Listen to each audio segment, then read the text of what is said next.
जय श्री कृष्णा। कैसे हैं आप लोग फ्रेंड्स। आज की चर्चा काफ़ी महत्वपूर्ण होने वाली है क्योंकि आज की चर्चा का विशेष आधार बिंदु रहेगा कि शनि लौह पाए से जो गोचर कर रहे हैं, लौह पाए से गोचर करने पर शनि किस तरीके से प्रभावों को प्रसारित करते हैं। ये तो हमने गणना पिछले वीडियोस में कर ली है, लेकिन अभी तक हमने शनि की कला का वर्णन नहीं किया है क्योंकि ये कलाएं होती हैं जो दिन प्रतिदिन बदलती रहती हैं और इन्हीं कलाओं के आधार पर शनि हमको प्रभाव देते हैं। देखिए, अगर देखा जाए तो शनि की 9 कलाएं होती हैं।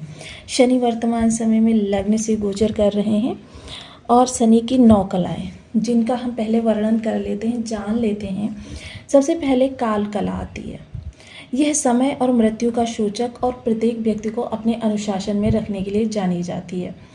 दूसरी जो कला होती है वो उत्कल कला होती है। ज्ञान की उत्कृष्टता को बढ़ाते हुए व्यक्ति अपने कार्यों को आगे बढ़ाता है। तीसरी कला जो होती है भ्रामक होती है। मोह माया और भ्रम में फंसकर चीज़ों को आगे बढ़ाने का प्रयास करते हैं लेकिन बहुत ज़्यादा आगे नहीं ले जा पाते हैं। चतुर्थ कला जो होती है वो संवर्तक होती है। संवर्तक कला देखिए चीज़ों का नाश और प्रलय की स्थिति लाने के लिए जानी जाती है। अब जैसे जो लोग बहुत ज़्यादा क्रोधी होते हैं, ऐसे लोगों के लिए यह कला बहुत ही उग्र रूप ले लेती है, इसीलिए प्रलय इसमें माना जाता है। अब लेकिन हाँ, ये क्या होता है, चीज़ों को बिगाड़ते तो हैं अपने क्रोध के वशीभूत होकर, लेकिन नवीनीकरण भी करते हैं। और जब नवीनीकरण करते हैं, विस्थापित करते हैं चीज़ों को, तो पहले की अपेक्षा कई गुना बेहतर। मान लीजिए रिश्तों को भी बिगाड़ सकते हैं, ये आपके काम को भी बिगाड़ सकते हैं, आजीविका को भी बिगाड़ सकते हैं, किसी भी चीज़ को डिस्ट्रॉय कर सकते हैं, लेकिन उसको जब सुधारेंगे तो पहले की अपेक्षा कई गुना बेहतर। उसके बाद कला जो आती है वो ज्वाल कला होती है। ऊर्जा और तेज अग्नि समान होता है इनके अंदर ऊर्जा की भी बहुत अधिकता होती है, तेज भी बहुत बढ़ा हुआ रहता है, लेकिन अग्नि समान क्रोध या प्रताप भी होता है। क्रोध भी बहुत ज़्यादा होगा, प्रताप भी बहुत ज़्यादा होगा। तो मतलब ये भी जो रहता है ना आपका पंचम ज्वाल, ये भी आपके लिए बहुत विशेष होता है। षष्ठ जो रहता है रौद्र, यह उग्र रूप और न्याय की कठोर निर्णय क्षमता को दर्शाती है। उग्र रूप यानी उग्र रूप तो शनि का हम सभी लोग जानते हैं कि व्यक्ति क्रोध के वशीभूत होकर कभी गलत निर्णय ले लेता है, कभी कभी चीज़ों को और ज़्यादा ख़राब करने का प्रयास करता रहता है। तो यही सब चीज़ें जो हैं हमारे लिए समस्याएं उत्पन्न करती हैं। षष्ठम जो इनकी कला होती है वो विशाल होती है। धैर्य, गंभीरता और असीमित सहन शक्ति। शनि की 9 कलाओं में से सप्तम कला जो है धैर्य, गंभीरता और असीमित सहन शक्ति का प्रदर्शन करती है। अष्टम कला जो होती है वो भाग्य और कर्मों का हिसाब और प्रारब्ध से जुड़ी हुई शक्ति को दर्शाती है। नवम जो कला होती है वो संकोच होती है। सीमाओं का निर्धारण, रुकावटें और सही समय पर फल देने के लिए धीरज का गुण। तो देखिए, ये जो हमारी कलाएं होती हैं इन्हीं के आधार पर शनि के प्रभाव प्रसारित होते हैं। लेकिन जो कलाएं होती हैं ये शनि से चंद्रमा की स्थिति के आधार पर निर्धारित होती हैं। इसका तात्पर्य ये निकलता है कि जब चंद्रमा की कला बदलती है तो साथ में शनि की कला पर उसका विशेष इफेक्ट पड़ता है और यही इफेक्ट प्रत्येक व्यक्ति के जीवन में संचरित होकर उसको प्रभाव देने का कार्य करता है। तो आइए जानते हैं ये सब चीज़ें किस तरीके से प्रभावी होंगी और किस तरीके से हमको इस समय पर, क्योंकि हमने ये तो जाना है कि शनि लौह पाए से गोचर कर रहे हैं, लेकिन लौह पाए में यह किस कला का किस तरीके से भोग करेंगे और उस कला के निर्वहन में हमारे लिए प्रभाव अच्छे या बुरे किस तरीके के प्राप्त होते हुए दिखाई देंगे, इन सभी विषयों को इस वीडियो में इंक्लूड करेंगे। तो कहीं जाइएगा मत, वीडियो बहुत ज्ञानवर्धक रहेगा। यदि आपके लग्न में 12 नंबर बना हुआ है तो ये राशिफल आपके लिए। कुंडली में कहीं भी चंद्रमा के साथ 12 नंबर बना हुआ है तो ये राशिफल आपके लिए। कुंडली ना होने की स्थिति में आप इसे नाम राशि से भी देख सकते हैं। यदि अभी तक आपने अपने इस चैनल को सब्सक्राइब नहीं किया है तो प्लीज़ सब्सक्राइब कर लीजिए, वीडियो को लाइक कर दीजिए, चैनल को शेयर कर दीजिए। इससे होगा क्या कि हमारे आने वाले हर वीडियो की नोटिफिकेशन मिल सकेगी आपको सबसे पहले। एक प्यारा सा कमेंट करना बिल्कुल ना भूलें। कमेंट से हमें बहुत मोटिवेशन मिलता है, हौसला मिलता है और ये पता चलता है कि आप और क्या जानना चाहते हैं। देखिए, प्रथम दृष्टि शनि की जो रहेगी तृतीय रहेगी, सप्तम दृष्टि जो शनि की रहेगी वो सप्तम स्थान पर रहेगी, और दसम दृष्टि की शनि की जो रहेगी आजीविका के स्थान पर रहेगी। अब देखिए, इन कलाओं का जो प्रभाव रहेगा इन 4 स्थानों से बहुतायत, क्योंकि बहुतायत इसलिए मैंने कहा क्योंकि आपके लाभ पर भी इसका आंशिक रूप से प्रभाव प्रसारित होगा। तो ये सारी चीज़ें जो होंगी वह आपके लिए किस तरीके का प्रभाव देती हुई देखी जाएंगी। तो ये चीज़ें देखिए, शनि की काल कला ये भोग कर चुकी है, समय और मृत्यु का सूचक, जिस समय पर इस कला का प्रभाव प्रसारित होता है। अब पहले तो मैं कलाओं का प्रभाव बाद में बताऊंगी, फिर आपको पहले कुछ और बताना है मुझे।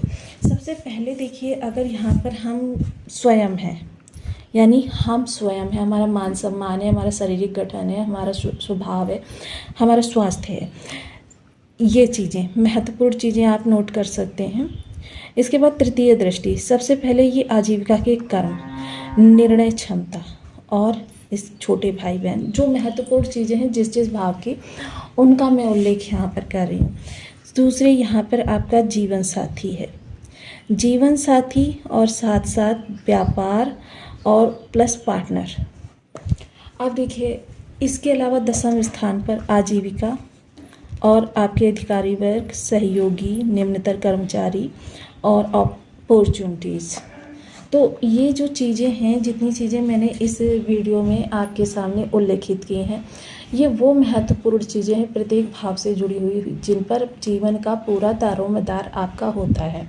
देखिए, अन्य चीज़ें अगर हमारे पास थोड़ी सी एक बार को कम भी हो तो भी चलता है, लेकिन ये जो चीज़ें मैंने बताई हैं, इनमें से अगर एक भी चीज़ कम हो जाए तो फिर जीवन किसी भी तरीके से हमारा बेहतर नहीं कहा जा सकता, क्योंकि ये वो चीज़ें होती हैं, ये हमारा संबल होती हैं जीवन का।